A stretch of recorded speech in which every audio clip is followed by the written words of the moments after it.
दोस्तों, एक आम आदमी के पास में पैसे से पैसा बनाने के मुख्यतः तीन तरीके होते हैं। पहला तो नॉर्मल किसी कमर्शियल बैंक में चले जाए, वो बैंक चाहे सरकारी हो या फिर प्राइवेट हो, उस बैंक में जाके बैंक के अलग अलग स्कीम में वो निवेश करे या फिर वहां पे डिपॉजिट करके रखे और उसके बदले में बैंक मतलब पैसा रखने के बदले में बैंक उस व्यक्ति को ब्याज देती है, मतलब वहां पे उसका पैसे से पैसा बनता है। लेकिन यदि वो व्यक्ति बैंक में अपना पैसा रखता है तो उसको केवल 5 लाख की सिक्योरिटी मिलती है। मतलब यदि वो बैंक डूब जाता है तो केवल वहां पे 5 लाख की सिक्योरिटी आपको दी जाती है, मतलब 5 लाख रुपए ही आपका रिटर्न होता है। और दूसरा आपके पास में तरीका है कि आप चले जाओ डायरेक्टली, आप स्टॉक मार्केट में चले जाओ या फिर म्यूचुअल फंड में वगैरह में इन्वेस्ट कर लो। वहां पे आपको हायर रिटर्न तो मिलता है, जैसे बैंक में तो आपको लो रिटर्न मिलता है, लेकिन स्टॉक मार्केट में आपको हायर रिटर्न मिलता है। लेकिन वहां पे सिक्योरिटी नहीं होती है। हो सकता है वो कंपनी कल के दिन में डूब जाए या फिर वो पर्टिकुलर म्यूचुअल फंड कंपनी डूब जाए, तो यहाँ पे उसकी पैसे की कोई भी सिक्योरिटी नहीं होती है। और तीसरा जो कि एक आम मिडिल क्लास व्यक्ति इन्वेस्ट करता है वो है गवर्नमेंट का स्कीम।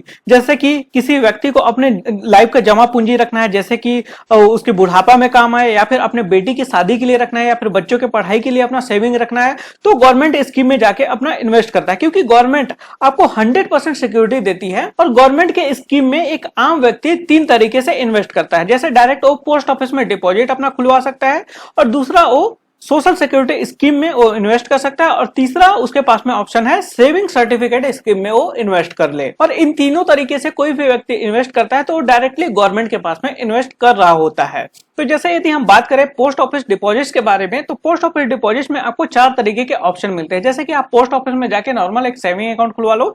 यहाँ पे हम पोस्ट ऑफिस पेमेंट बैंक की बात नहीं करें, पोस्ट ऑफिस का एक अलग से सेविंग अकाउंट होता है, तो वहां पे वो आम आदमी जाके यहाँ पे अपना अकाउंट खुलवा ले। और दूसरा उसके पास में ऑप्शन है पोस्ट ऑफिस में वो जाके टाइम डिपॉजिट अकाउंट अपना खुलवा ले। ये एफडी टाइप का एक्चुअली अकाउंट होता है, मतलब वो 1 साल 2 साल 3 साल के लिए 5 साल के लिए इस तरीके से वो अपना पैसा इन्वेस्ट करके रख सकता है। और तीसरा उसके पास में ऑप्शन होता है रिकरिंग डिपॉजिट्स का, मतलब वहां पे पोस्ट ऑफिस में जाके अपना आरडी का अकाउंट खुलवा सकता है, मतलब हर महीने यहाँ पे पैसा उस व्यक्ति को जमा करना होता है। इसके बाद में फिर चौथा उसके पास में ऑप्शन है मंथली डिपॉजिट स्कीम के बारे में। इसमें क्या होता है कि इनको मतलब जो भी यहाँ पे डिपॉजिट करके रखता है उसको मंथली यहाँ पे इंटरेस्ट मिलते रहता है, मतलब ये भी एक्चुअली एक तरह का फिक्स डिपॉजिट टाइप का अकाउंट होता है। और दूसरा जैसे मैंने बताया एक सोशल सिक्योरिटी की गवर्नमेंट की स्कीम होती है। जैसे कि हम बात करें पीपीएफ पब्लिक प्रोविडेंट फंड, इसमें वो व्यक्ति इन्वेस्ट कर सकता है। यहाँ पे भी उसका 100% उसका पैसा सेफ रहता है और उसको काफी अच्छा खासा इंटरेस्ट मिलता है, और साथ में इसमें टैक्स में भी छूट मिलती है,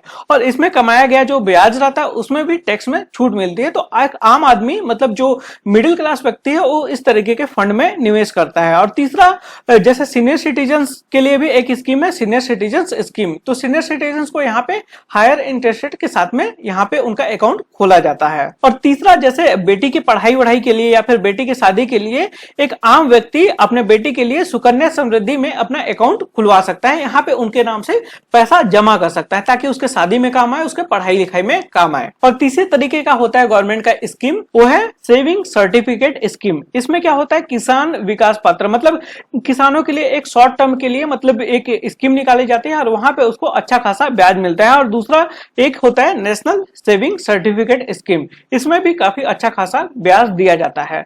तो गवर्नमेंट ने एक्चुअली क्या किया, एक इस तरीके का नोटिफिकेशन जारी करके ब्याज दरों को घटा दिया। जैसे कि पोस्ट ऑफिस स्कीम में यदि आप सेविंग डिपॉजिट अकाउंट अपना खुलवाते हो, मतलब सेविंग अकाउंट खुलवाते हो, तो पहले आपको 4% का आपको ब्याज मिलता था, तो अब उसको घटा के 3.5% कर दिया गया। इसके बाद में फिर जो आपका टाइम डिपॉजिट अकाउंट होता है, जैसे आप 1 ईयर के लिए अपना फिक्स डिपॉजिट कराते हो, वहां पे उसको टाइम डिपॉजिट एक्चुअली करते हैं, तो वहां पे पहले आपको 5.5% का आपको ब्याज मिलता था, तो उसको घटा के यहाँ पे 4.4% कर दिया। दो ईयर के लिए यदि आप इन्वेस्ट करते थे तो वहां पे भी आपको 5.5% का मिलता था, लेकिन उसको घटा के यहाँ पे 5% का कर दिया गया। यदि 3 साल के लिए कोई व्यक्ति इन्वेस्ट करता है तो उसके लिए यहाँ पे 5.5% का ब्याज मिलता था, तो उसको घटा के यहाँ पे 5.1% का कर दिया गया था। और उसी प्रकार से 5 साल के लिए यदि कोई डिपॉजिट करता था तो उसको पहले 6.7% का ब्याज मिलता था, तो उसको घटा के यहाँ पे गवर्नमेंट ने 5.8% कर दिया। इसके बाद में फिर जो आरडी का जो अकाउंट है वो एक्चुअली 5 साल के लिए वो इन्वेस्ट होता है, मतलब 5 साल तक एक आम व्यक्ति को जमा करना पड़ता है, तो उसमें उसको ब्याज मिलता था 5.8% का, उसको यहाँ पे घटा के कर दिया गया 3% का। इसके बाद में फिर जो मंथली इनकम स्कीम होता है उसमें यहाँ पे पहले ब्याज मिलता था 6.6%, उसको घटा के यहाँ पे 5.7% कर दिया गया।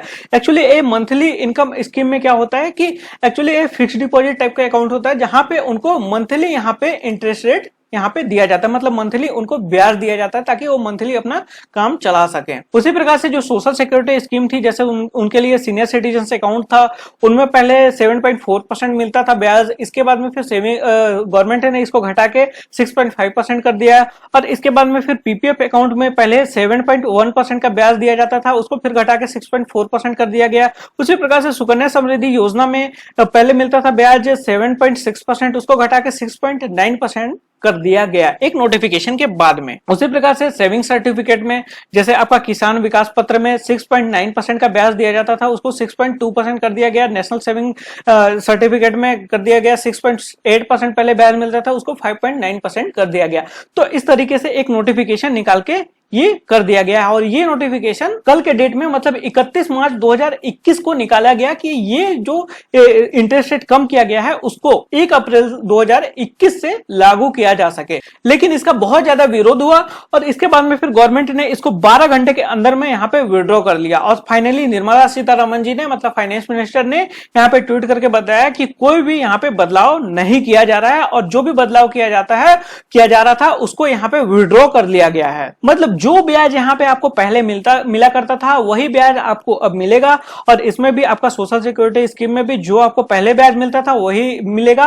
और ये जो अभी नया रेट जो लागू होने वाला था ये एक्चुअली इसको कट कर दिया गया है। और ये जो इंटरेस्ट रेट है ये हर 3 महीने में गवर्नमेंट बदलाव करते रहती थी, लेकिन इस बार जो बदलाव किया गया उसमें बहुत ज्यादा यहाँ पे इंटरेस्ट रेट को मतलब ब्याज दर को कम कर दिया गया। जैसे 1 से 1.5% यहाँ पे सीधा ब्याज दरों को कम कर दिया गया। इसके बाद में फिर मेनली यहाँ पे किसको परेशानी हो सकती है, यहाँ पे मेनली सीनियर सिटीजन को परेशानी हो सकती है या फिर जो आम पब्लिक अपना जो यहाँ पे सेविंग जो अपना जमा करके रखता है उसको यहाँ पे काफी ज्यादा यहाँ पे परेशानी हो सकती थी। तो इसके बाद में फिर बहुत ज्यादा विरोध होने लगा और गवर्नमेंट ने यहाँ पे 12 घंटे के अंदर में इस फैसले को यहाँ पे विड्रॉ कर लिया। आप यहाँ पे न्यूज आर्टिकल भी देख सकते हैं, इस फैसले को यहाँ पे विड्रॉ कर लिया गया है। अब देखो एक आम आदमी के मन में सवाल उठता है कि गवर्नमेंट इस तरीके के डिपॉजिट लेके करती क्या है। तो देखो अलग अलग बॉन्ड्स में मतलब अलग अलग स्कीम में निवेश करती है और उससे प्रॉफिट कमाती है, जिसके कारण ये इंटरेस्ट यहाँ पे दे पाती है। तो एक्चुअली यहाँ पे कोविड आने के बाद में यहाँ पे गवर्नमेंट का फिजिकल डेफिसिट बढ़ गया था, तो इसके बाद में फिर इस तरीके का फैसला लिया गया कि 1 से 2% यहाँ पे ब्याज दर को कम कर दिया जाए। लेकिन फिर विरोध के बाद में यहाँ पे गवर्नमेंट ने फाइनली यहाँ पे विड्रॉ कर लिया। तो दोस्तों इस वीडियो में बस इतना ही। आई होप आपको ये वीडियो पसंद आएगा। यदि आपको वीडियो पसंद आएगा तो वीडियो को लाइक कर दीजिएगा। यदि आपको कोई सवाल या फिर सुझाव है तो नीचे कमेंट करके जरूर बताइएगा और साथ में इस वीडियो को शेयर जरूर कर दीजिएगा। और यदि आप चैनल पे नए हैं तो चैनल को सब्सक्राइब कर लीजिएगा और सब्सक्राइब करने के बाद में बेल आइकन को दबा दीजिएगा ताकि जब भी कोई नई वीडियो अपलोड हो उसकी नोटिफिकेशन आपको मिल पाए।